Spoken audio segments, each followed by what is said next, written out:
It's cab from Thailand. As you can see, it's another beautiful day here in Hua Hin. Unfortunately, it's not such a beautiful day in my hometown of Middlesbrough, and I don't mean the weather. Sorry, but this is another rant, as I can't get it out of my head, the problems that are being inflicted on the good people of my hometown of Middlesbrough. Unfortunately, things are getting much worse in the borough. Middlesbrough's been an accident waiting to happen for years, with high crime rate and lawless youth roaming the town looking for trouble. The police, local council and British governments seem to turn a blind eye to it and put it in the too difficult to deal with box. 2 days ago, a mob of youths torched several cars and set off fireworks at a balloon release to pay tribute to the A66 crash gang members, who died in a wrong-way crash with a police car that also killed 2 police officers. At least 3 cars were set ablaze in a field near Haswell, County Durham, which is around 15 miles from Middlesbrough. Since then, a wave of violence linked to the crash and local organised crime has forced police to draft in hundreds of reinforcements. Footage posted to social media showed a gang of youths on motorbikes parked in the middle of the field, revving their engines while the car horns blared continuously. Cars were then driven erratically around the field, throwing up mud and crashing through hedges before some were set alight. Those cars must have been stolen, as I can't see those yobs burning their own cars in a tribute to Michael Carhill.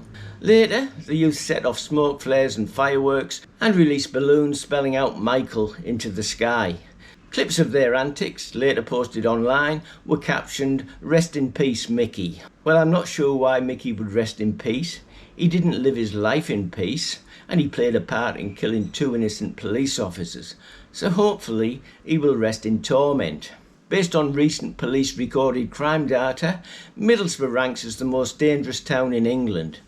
If you look at the towns, 8 of them are in northern England, which speaks volumes, as the north has always been neglected by the British government from time immemorial. The crime rate is due to the high unemployment in those areas, as well as many kids leaving school with little to no education and no chance of getting a job.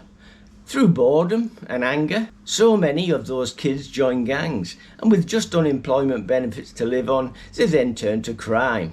2 factors stand out to me with these terrible things happening in Middlesbrough. 1, the lack of discipline at home from their parents, and 2, the lack of discipline in their schools. When I was at school in the early 1960s, us pupils were afraid of our teachers, as they could beat you or send you to the headmaster for a caning for any perceived transgression. So you were kept in line. But in today's world, teachers are more likely to get a beating from the pupils, and they don't have the authority to punish unruly pupils. Parents are also maligned if they give their young son or daughter a slap for being naughty, so there's no discipline and the child knows that it can do anything without any repercussions, which carries into their life when they're adults. The 10 most crime-ridden towns in England are Middlesbrough, Blackpool, Hartlepool, Manchester, Liverpool, Hull, Doncaster, Bradford, Nottingham and Leicester. The tragedy that happened last week didn't end there. A 7-year-old girl and her aunt were killed in a house fire a few days ago and were feared to be the victim of a gangland revenge attack linked to the A66 crash. Valentina Foster, who was only 7, and her aunty Natalie MacDonald died in the blaze in Grangetown. 2 men, aged 23 and 31, were arrested on suspicion of murder and remain in police custody. Hundreds of police from across England have been drafted in to try to restore order as Middlesbrough teeters on the brink of gang wars and more street violence. It's terrible to see this happening in my hometown, but it's been coming for many years and the government has just ignored the problem, being too busy to do anything, spending their time opening the gate and welcoming illegal immigrants into the country and giving them cash benefits, free accommodation, free medical care and a booklet explaining to them that it's against the law to rape someone, have sex with a 9-year-old or beat your wife. Until the government start looking after its own citizens instead of so-called asylum seekers, things will only get worse, and I can see not just Middlesbrough being dragged into the gutter, but the whole country. I think it's already 1/3 away from the gutter now. I'm so glad that I left the UK in 1969. I've never regretted the decision to leave, and I thank God that I did, as I would hate to see my children and grandchildren living their lives in the situation that's happening in Middlesbrough and the UK now. So thanks very much for watching. Take care, safe travels, and I'll see you in the next video, which I promise you will be a lot more fun than this one has been.